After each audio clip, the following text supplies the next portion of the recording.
asas politik dalam Islam ialah la ilaha illallah.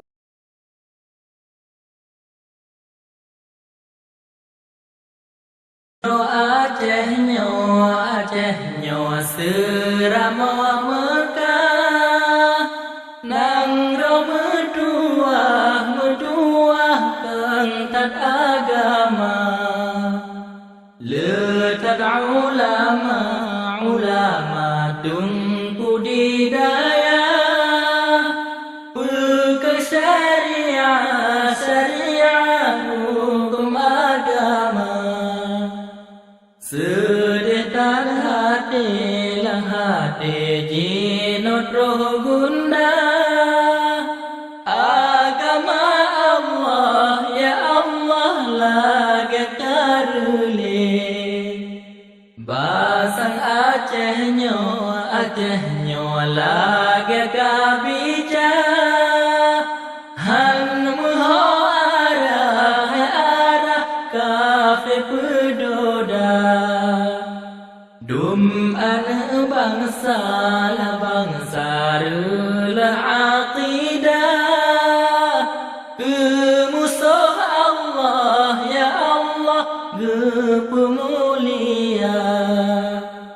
Iblat di Arab bahi mengubah, kan leu Mekah ganto Eropa.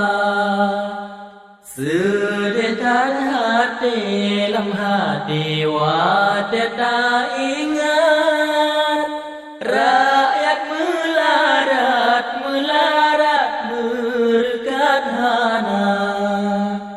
Sebab kaji ngan hukum kitab, budaya barat hai barat gampungan kuta. Yang kejer perlaya ke wakil rakyat, yang mempom adat serta agama, yang pedua hukum syariat, yang termesapat sajan ulama. Baik ulama umpama tungkat, wadah melarat getanya mita.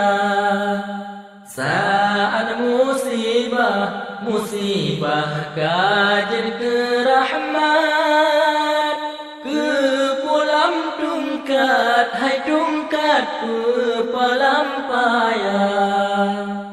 Tapi saboh niat tujuan, umpama kapai sidrona khoda.